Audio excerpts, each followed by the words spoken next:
이타고라는 사람이 일단은 주목에 뜨는 거는 자기 이름으로 책을 냈다라는 거. 이거 굉장히 중요하거든요. 그러니까 저자임을 분명히 밝혔었던 사람이 이제 이타고고, 이타고의 분서 아시죠? 분서. 말은 들어봤죠? 여기 분자 보세요. 여기 이타고의 분서의 분자, 태울 분자. 그러니까 지가 이름을 붙인 거예요. 분서라고. 느낌 안 와요? 제가 옛날에 그 얘기 안 했어요? 그 뼈와 살이 타는 밤. 얘기 안 드렸어요? 그 얘기를 안 했어요? 중학교 때 영화를 보고 싶었어요. 성에 눈이 뜬 제가 영화를 봐야 된다. 그래서 그 당시 영화 뼈와 살이 타는 밤이 있어요. 손 들어보세요. 아시는 분. 아시죠? 그쵸? 아시죠? 화면이 어떻게 됐냐면 이렇게 저기 속 비치는 그 옷을 입고 뒤쪽에 배경이 있고 포스터 기억나시죠? 여자가 딱 이러고 있어서 속이 보이는 이거다. 뼈와 살이 타는 밤. 에로 영화가 아니라 공포 영화였는데 뼈와 살이 타요 진짜. 그러니까 그거는 사실은 무슨 어떤 복수 영화 이런 거랑 거의 가까워요. 근데 제목을 뼈와 살이 타는, 우리는 진짜로 뼈와 살이 탈 줄은 몰랐어요. 똑같은 건데 그 사람들이 왜 뼈와 살이 타는 밤으로 제목을 정했던 것 같아요. 우리 같은 애들을 낚으려고. 분서라는 책 제목이 뭐 느낌 없어요? 태워버려야 될 책. 사서 본다니까 이런 거. 뭔지 알죠? 이런 거 사서 봐요. 우리 그거 아시잖아요. 국방부에서 금서정하면 베스트셀러 되잖아요. 별책도 아닌데. 근데 똑같은 게 이게 저 이타고라는 사람이에요. 이걸 고지고대로 읽으면 안 돼요. 태워야 될 아주 그냥 심오한 무슨 뭐 비리를 밝게 이런 책이 아니라 출판업계랑 결탁을 해서 만든 책이에요. 이게 편집자를 통해서. 이타고는 베스트셀러 작가거든요. 이 사람 베스트셀러 작가예요. 그러니까 이타고의 연도를 자세히 보면, 출생 연도를 보면은 1592년이 임진왜란이니까 명청교체기 때, 그쵸? 명청교체기는 아니죠. 명나라 말 정도? 그쯤에 이제 걸리는 사람인데, 이때 저 강남 지역에는 출판업이 굉장히 많이 발달했어요. 그러니까 막 이타고를 쫓아가서, 선생님 책 언제 탈고해요? 이런 분위기예요. 그 책 제목을 뭘로 할까? 그러니까 분서. 이 가끔 가다가 어떤 학자들 보면 분서를 보고 오만 상상력을 해요, 이거를. 진짜 중요한 책이다. 이거 베스트셀러예요. 그러니까 개나 소나 다 사봤어요, 이 책. 그러니까 지금 우리 식으로 따지면 막 수십만 부 팔린 책이에요, 이게 분서가. 그리고 이제 또 다른 책 있죠. 장서. 숨겨서 다른 사람한테 보여서는 안 되는 책. 그러니까 굉장한 그 출판 감각이 있었던 사람이고 베스트셀러 작가고. 지금 뭐라고 어떤 사람에 비교할 수 있을까? 도올. 예, 강화문에서 도포 들고 EBS에서 잘렸다고. 그런 느낌. 그런 느낌이야. 좀 이렇게 데려다가 안기부에서 고문도 하고 이래야 되는데 고문도 안 하고. 그러니까 이타고는 건드리기가 그 당시 힘들었어요. 정권에서도. 베스트셀러 작가라서. 이게 이타고의 자리는 그런 자리거든요. 그래서 사실은 이타고가 탄압받은 건 맞는데 나중에도 굳이 죽이려고 안 그랬는데 지금은 죽어야 될 대목이라고 해서 면도칼로 못 꺼서 죽어요. 근데 실질적으로 삶을 보면 약간 좀 가격한, 그 자기 삶을 소설화하고 있다. 굉장히 낭만화하고 있다는 느낌을 지울 수 없고, 늙어 죽는 것보다 뭔가 멋지게 죽어야 된다라는 그 느낌, 그걸 좀 가지고 있었던 사람이고, 뭐 철학도 그렇지만 삶은 진짜 비범한 사람이에요. 여러 가지로. 중국에서는 없었을 사람. 요거 한번 이제 좀 읽어볼게요. 이지의 탁월함은 그가 위대한 인물을 흉내내는 삶을 거부하고 자신만의 삶을 살아내려고 결단했다는 데 있다. 공자를 만세의 사표로 생각하는 평범한 유학자라면 감히 하기 힘든 결단이라고 할 수 있다. 그에게서 임재나 니체의 기계가 보이는 것도 다 이유가 있었던 셈이다. 이 속분서에 보면 이 구절 유명하죠. 나는 어려서부터 성인의 가르침을 읽었으나, 유학자들이 성인이라 하면 대개가 다 공자를 가리켜요. 공자. 성인의 가르침을 제대로 알지 못했으며, 여기서는 공자가 아니겠다. 여기서는 공자가 아니겠다. 그쵸? 근데 보통 이제 그 혼잣말로 쓰면은 성인 그러면 거의 다 공자를 가리키고요. 여긴 공자가 나왔으니까 공자가 아니겠죠? 공자를 존경했으나 왜 공자를 존경해야 하는지를 스스로 알지 못하였다. 그야말로 난쟁이가 강대 노름을 구경하다가 사람들이 잘한다고 소리치면 따라서 잘한다고 소리 지르는 격이었다. 나이 50 이전의 나는 정말로 한 마리의 개에 불과하였다. 앞의 개가 그림자를 보고 짖으면 나도 따라서 짖어댔던 것이다. 만약 남들이 짖는 까닭을 물어오면 그저 벙어리처럼 쑥스럽게나 웃기나 할 따름이었다. 50 이전에 개였다. 앞이 짖으면 나도 짖고 앞이 멈추면 나도 멈추고 한 번도 자기 목소리를 내본 적이 없다. 그래서 이 선언이 왜 중요하냐면 50 이후서부터는 개로 안 살기로 한 거예요. 그러니까 이게 진짜 비범한 거죠. 유학자들한테 이런 그 정신들이 있을 수는 없고 개처럼 안 살겠다. 이게 이제 우리를 좀 시간이 많이 흘렀지만 나이 드신 분들 보면 확 접잖아요. 50 넘으니 그냥 이대로 가자 이러고 있는데 이타고의 탁월하면 재밌는 건 50 될 때까지 유학자들이 자기 가족들한테 욕 안 먹게 다 해요. 그러니까 아버지가 나중에 일이 될지는 아무도 몰라요. 제가 그거를 이제 그 밑에 레퍼토리를 이해할게요. 이타고의 잔혹성이라는 게 있거든요. 부인한테도 선비로 남아있을 것 같고 아버지한테도 벼슬살이 하고 있는 관료로 있고 싶고 우리 입신양면 기억나시죠? 유학자들의 꿈이 뭐예요?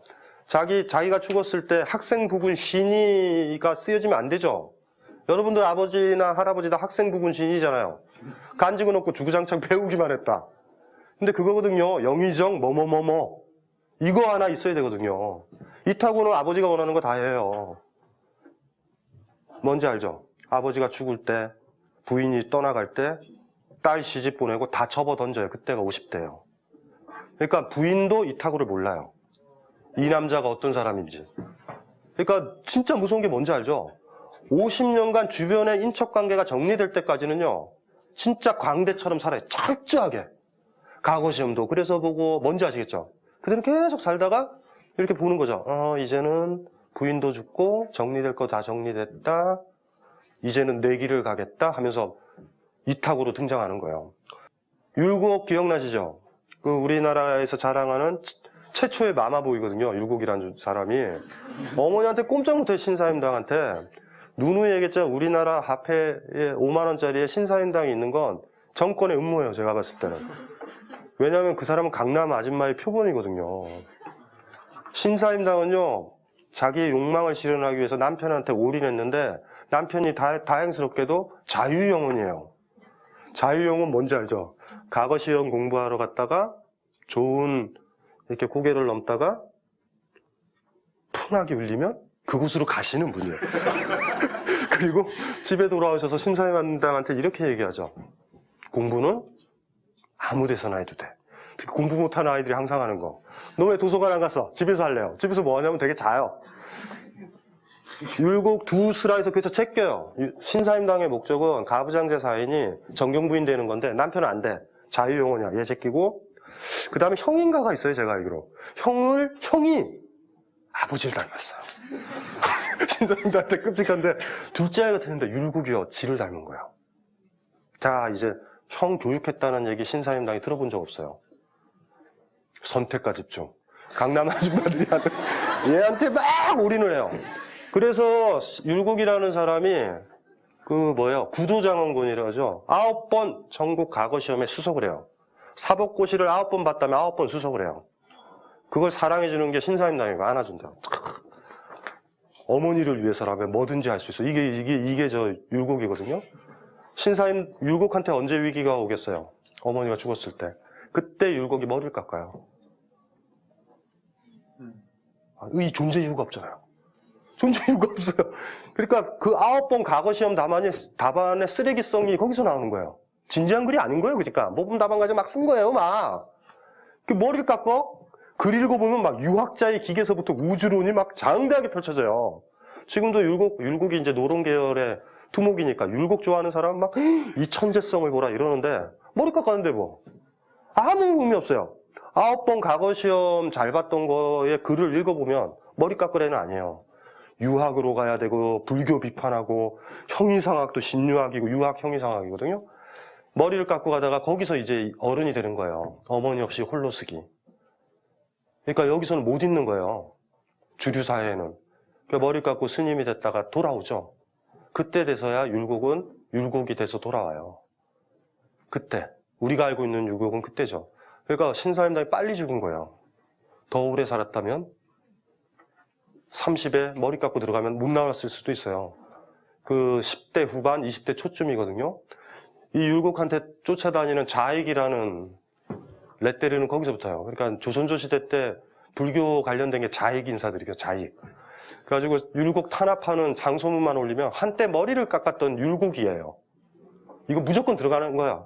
한때 난민전에서 활동했던 누가 이런 거, 한때 해고 기자였던 누가 이런 것처럼 그 율곡이라는. 그런데 그거를 그 신사임당을 그래 5만 원에다 거기다 놔요? 아, 왜 흥분하지 말자. 흥분하지 말자. 이거는 정권의 음모예요, 제가 봤을 때는. 나의 책, 나의 삶, 내 목소리를 내면 나를 죽여야 되는데 죽이지를 않는. 그게 명말청초라는 이타고가 살았던 시대가 상당히 리버럴한 시대여가지고 참 힘들게 죽은 거예요, 이타고는요. 그 이타고는 이제 이렇게 삶을 마무리를 하고, 그렇게 이제 우리 곁을 떠나가는 거예요. 여기 잠깐만 요 분서의 서문만 읽고, 한번 여기 저 서문만 읽고 잠깐 쉬었다 할게요. 나에게는 4종류의 책이 있다. 그 중에 한 가지는 장서인데 고금 수천 년 동안의 시시비비 중에서 육안으로 쉽게 알아볼 수 없는 바를 말하였다. 이 때문에 책을 숨겨두려 했으나 장서라는 책 제목은 응당 깊은 산속에 숨겨서 후세의 자운을 기다리겠다는 심정을 말한 것이다. 자문일걸요? 후세의 자문을. 그리고 참 이것도 보면은, 이것도 이제 아까도 얘기했지만 장서에서 처음으로 그게 나오죠. 삼국지에서 조조가 중심이다. 그러니까 이게 정통, 유비정통인 것들을 거부하는. 그러니까 역사를 딱 볼 때 여러분이 이렇게 얘가 주인공 아닌가? 이런 거 다 이타고가 얘기했다고 보면 돼요. 이문열 씨가 한 삼국지에도 보면 조조에 대한 평가 같은 부분들은 실질적으로 이타고 장서에 의존하는 바가 좀 크고, 제가 읽어보면 장서는 훨씬 더 분량이 많아요. 역사평론서예요. 역사평론서. 누구 한문 잘하시는 분 있으면 장서 번역하세요. 그러면 한 5년 정도 걸릴 거예요. 5년 정도. 계속해서 번역을 하면 우리야 좋죠. 뭐 할 일도 없으시면 한번 장서 한번. 분서보다 양이 너무 많아요, 이게. 그 다음에 또 하나는 분서인데 마음 맞는 벗들의 편지 물음에 대한 답장으로 요즘 학자들의 패단을 잠옷 절실하게 언급하고 있다. 그들의 고질병을 정면에서 꼬집었으니 그들은 필시 나를 죽이려 할 것이다. 아니요, 아무도 안 죽여요. 이 때문에 책을 태우려 하였으나 응당 불태워 없애야 하고 남겨두면 안 되는 사정을 말한 것이다. 여기까지만 읽으려고 그런 거야. 분서 서문에서 그랬죠. 이타고가 오버한 건지 뭔지 간에 분서를 쓰고 나면 나를 죽이려고 그럴 거예요. 아무도 안 죽여요, 나를. 이게 너무 오래 걸린 거예요. 76세에 잡힌 거. 그러니까 이타고는 참 특이해요, 그 점에 있어서는. 자기의 삶이 어찌해야 될까? 이거에 대해서 굉장히 노심초사했던 사람. 책보다도 이타고가, 저는 이렇게 이타고라는 사람을 보면 느끼는 건 자신의 삶 자체를 스토리화하려고 했던 사람이다. 그리고 그거에 대해서 굉장히 집중했던 사람이에요. 그건 아마 제가 봤었을 때 장서라는 역사책을 썼었던 후유증일 것 같아. 역사책을 보다 보니 주인공이 누구고 어찌 죽어야 되는지라는 감이 잡혔던 사람이에요, 이 사람은. 누누이 얘기했지만 동양에 있어서의 영원성은 그렇게 확보돼요.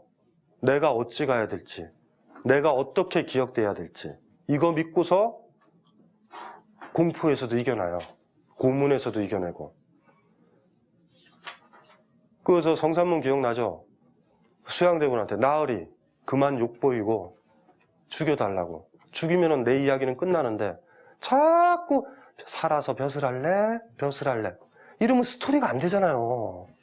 그게 욕보이는 거예요. 왜 힘들게 하냐고요. 나는 내 스토리를 잡았는데 나는 단종을 위해서 죽는 거예요. 수양대군은 성산물 좋아했잖아요. 그러니 걔를 죽이면 안 돼요. 데리고 있고 싶어. 그런데 그 성산문이 욕보인다고 그래요, 그거를. 당신은 마음은 아는데 내 스토리가 있지 않느냐는 거예요.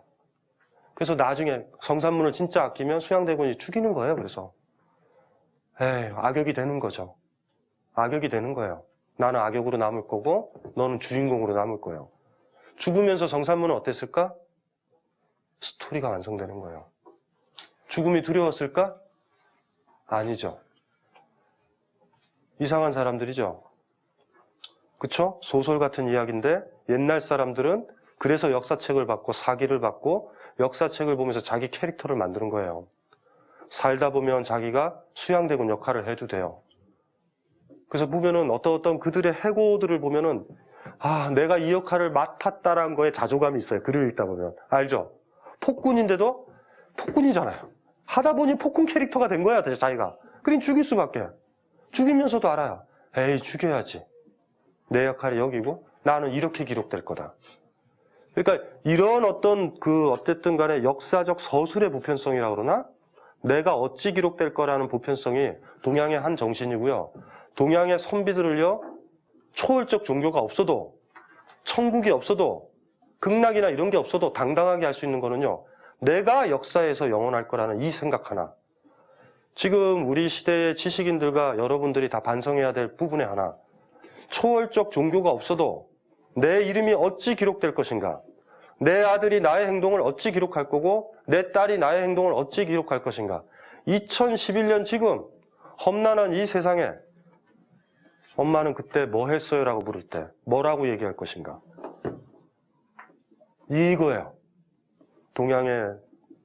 동양에서 죽음을 죽음으로부터 초탈하는 방법.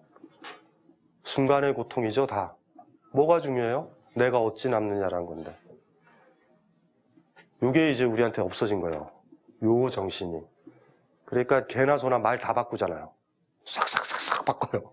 나 미치겠어. 캐릭터를 잡았으면 그대로 가야지. 캐릭터대로 가야 돼요. 어떡하겠어요. 캐릭터대로 가야 돼요.